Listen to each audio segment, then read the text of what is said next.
आज हम एक महत्वपूर्ण योगिक क्रिया को समझेंगे और कुछ योग अभ्यासों को समझेंगे। आज हमारा विषय रहेगा कि कैसे हम अपने दिमाग की क्षमता को योग अभ्यासों के माध्यम से बढ़ा सकते हैं, बेहतर कर सकते हैं। जो व्यक्ति बहुत जल्दी चीजों को भूल जाते हैं, अभी कुछ पढ़ा और कुछ देर बाद याद नहीं रहा, कोई वस्तु कहीं पर रख दी और रख कर भूल गए, कहीं पर जाना था, कोई कार्यक्रम था लेकिन तिथि याद नहीं रही, इस प्रकार की स्थितियां हैं। और जो व्यक्ति मानसिक स्थिति को और बेहतर बनाना चाहते हैं, मस्तिष्क की क्षमता को और बढ़ाना चाहते हैं, उन सभी के लिए आज का मार्गदर्शन विशेष महत्वपूर्ण होने वाला है। इसे बेहतर तरीके से समझने के लिए सबसे पहले हम समझेंगे एक महत्वपूर्ण सिद्धांत को कि किस प्रकार से योग अभ्यास कार्य करता है। आप समझें कि हमारे शरीर को चलने के लिए जिस प्रकार से भोजन की आवश्यकता है, इसी प्रकार से जो हमारा दिमाग है उसका जो भोजन है वो ऑक्सीजन है। अगर ऑक्सीजन की सप्लाई दिमाग में ज्यादा होती रहेगी, आपूर्ति होती रहेगी, तो उसकी कार्यक्षमता उतनी ही बढ़ती चली जाएगी। और अगर ऑक्सीजन नहीं मिलती है तो जो सबसे पहले सेल्स डैमेज होना शुरू होते हैं, नष्ट होना शुरू होते हैं, वो हमारे ब्रेन सेल्स ही होते हैं। तो आज हम एक जो अभ्यास करने वाले हैं, उस अभ्यास में एक जो मुख्य अंग है वो है कुंभक का अभ्यास। अब कुंभक दो प्रकार के होते हैं। एक तो ये कि सांस को पूरा आपने बाहर छोड़ा और बाहर छोड़ करके बाहर ही रोक दिया। एक होता है कि सांस को आपने अंदर लिया और अंदर लेकर के ही आपने उसे रोक लिया वहीं पर। बाहर छोड़ करके रोका तो ये बाह्य कुंभक, अंदर लेकर के रोका तो ये अंतः कुंभक हुआ। तो जब हम सांस को पूरा बाहर छोड़ देते हैं और बाहर ही छोड़ के उसे रोक देते हैं तो होता क्या है, इसे समझे। हमने सांस को बाहर छोड़ा, बाहर रोका, अब धीरे धीरे हमारे शरीर में ऑक्सीजन की कमी पड़नी शुरू हो जाएगी। और क्योंकि हमारा दिमाग ही हमारे पूरे शरीर के अंगों को संचालित करता है, तो जब दिमाग को लगेगा कि शरीर में ऑक्सीजन की कमी है और उसको ऑक्सीजन की ज्यादा जरूरत है, तो दिमाग हमारा एक संकेत भेजेगा कि ज्यादा मात्रा में ब्लड का सर्कुलेशन दिमाग की तरफ हो। और धीरे धीरे ये जो सर्कुलेशन है वो दिमाग की तरफ बढ़ना शुरू हो जाएगा।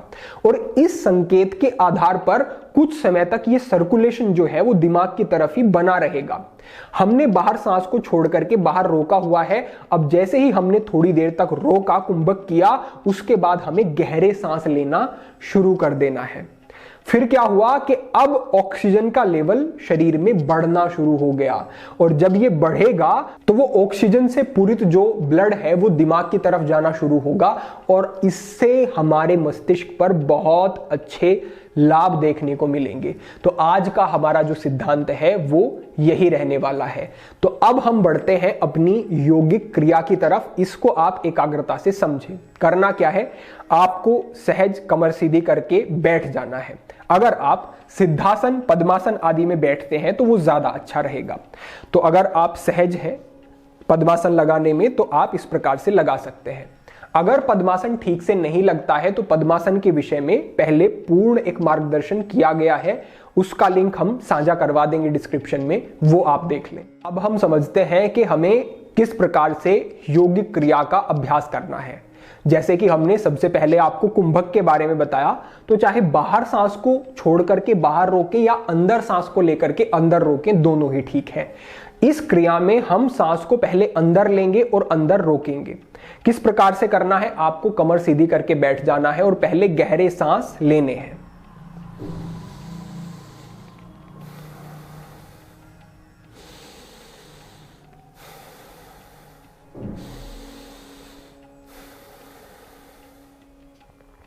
इस प्रकार से कुछ गहरे सांस लेने के बाद आपको अपनी दाईं नासिका से सांस को पूरा अंदर भरना है और फिर सांस को अंदर रोकना है। दाईं नासिका से ही सांस को अंदर लेने का कारण यह है कि यह हमारा सूर्य स्वर है और यह हमारे दिमाग की कार्यक्षमता को बढ़ाता है, उसको ठीक प्रकार से ऊर्जित करता है। तो आप सहज बैठे हैं और आपने अपने बाईं नासिका को बंद किया और दाईं नासिका से सांस को अंदर भरा।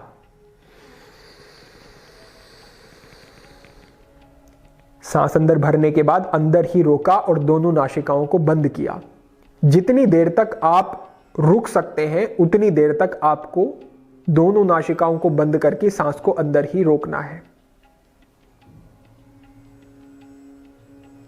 जब असहज लगने लगे तो आपको अपनी बाईं नासिका से सांस को धीरे धीरे पूरा बाहर छोड़ देना है।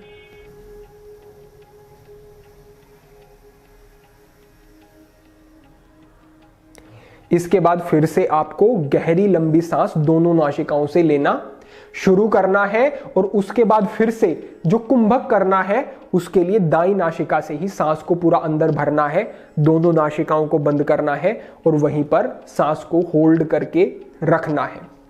अब ये आपका एक पूर्ण अभ्यास होगा और इसको आप कम से कम 5 बार 6 बार दोहराएंगे। इससे आगे बढ़ते बढ़ते आप 10 बार तक इसको करेंगे तो ये आपके लिए विशेष रूप से उपयोगी होगा। थोड़े ही समय में आपको अद्भुत इससे लाभ दिखने शुरू होंगे। तो आपने अभी समझा कि किस प्रकार से ऑक्सीजन का लेवल बढ़ा करके हम मस्तिष्क को अच्छा लाभ पहुंचा सकते हैं। इसके लिए आपको एक योग अभ्यास का सहारा लेना है और वो है पर्वतासन का अभ्यास। पर्वतासन के लिए आपको अपने मैट पर आ जाना है और इस प्रकार से इस स्थिति में आकर के पैरों को पीछे ले जाना है। कुछ चीजों का यहां पर ध्यान रखना है। कुछ गलतियां होती हैं। पहला ये कि व्यक्ति ऐसे पैरों को उठा लेता है, ये नहीं करना है। एक अंतर बना करके थोड़ा सा और उनको थोड़ा सा पीछे की तरफ ले जाना है। अब जैसे ही आप एड़ियों को पीछे की तरफ ले जाएंगे तो आप देखेंगे कि पूरा आपके पैरों के पीछे की तरफ आपको एक खिंचाव अनुभव होगा और यहां पर आपके नी बेंड नहीं होने चाहिए। बिल्कुल इनको पीछे ले जाके लॉक कर ले और देखें, चेक करें कि आपकी जो एड़ियां हैं क्या वो आपके मैट से स्पर्श हो रही हैं, और अगर नहीं हो रही हैं तो इसको करेक्ट करना है और इसको ठीक से करना है अभ्यास को। तो इस तरीके से यहां पर हम आ जाते हैं। अब यहां पर ध्यान रखना है कि कई व्यक्ति इस तरीके से गर्दन को बाहर रखते हैं दोनों हाथों से और कंधों को आगे की तरफ यहां पर इस स्थिति में रहते हैं, लेकिन ये पूरी तरह से गलत है।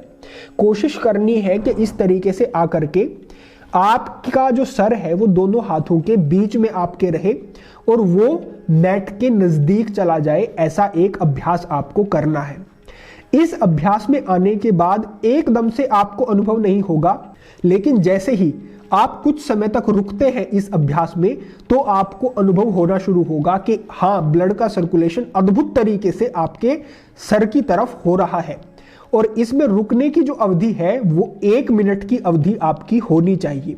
इसको बढ़ा करके 2 मिनट 3 मिनट तक आपको ले जाना है। अगर 3 मिनट का अच्छा अभ्यास आप करते हैं तो बहुत सुंदर ये होगा आपके लिए। तो इस स्थिति में कुछ समय तक रुकने के बाद आपको इस तरीके से घुटनों को मोड़ना है और ऐसे मैट के ऊपर रखना है। इसको कहते हैं नमन प्रणाम आसन। पैरों को बाहर की तरफ खोल दे और अपने हाथों को ले जा करके इस तरह से अपने पैरों को अपने हाथों से पकड़ लेना है और कमर को ऐसे फोल्ड करते हुए इस स्थिति में आकर के यहीं पर आपको रुक जाना है। यहीं पर कुछ समय रुकेंगे, गहरे सांस लेते रहें। ये बड़ा सरल है, इसमें आप 3 मिनट का अभ्यास अवश्य करेंगे। इस स्थिति में रुकने के बाद आप सहज वापस आते हैं और पीछे बैठ जाते हैं और यहीं से शशांक आसन का आप ये अभ्यास कर लेते हैं। इतना अभ्यास करने के बाद इसी अभ्यास को आप फिर से दोहरा सकते हैं। तो जो हमने पहला अभ्यास आपको बताया कुंभक का और साथ ही साथ जो श्वसन की क्रिया हमने आपको विशेष बताई, वो अभ्यास आपको पहले करना है क्योंकि उससे रक्त में जो ऑक्सीजन का लेवल है वो बढ़ जाएगा। और उसके बाद जब ये अभ्यास किए जाएंगे पर्वत आसन, नमन प्रणाम आसन और उसके बाद जो हमने शशांक आसन का अभ्यास किया, तो इनसे अद्भुत आपको लाभ होंगे। और बहुत ही कम समय में अगर किसी को मानसिक कोई समस्या है, एंजाइटी है, डिप्रेशन है, कोई भी अन्य मानसिक विकार है, उसमें भी लाभ होंगे, मेमोरी भी अच्छी होगी और आपके पूरे नर्वस सिस्टम के लिए ये एक बड़ा ही सुंदर अभ्यास हो जाएगा।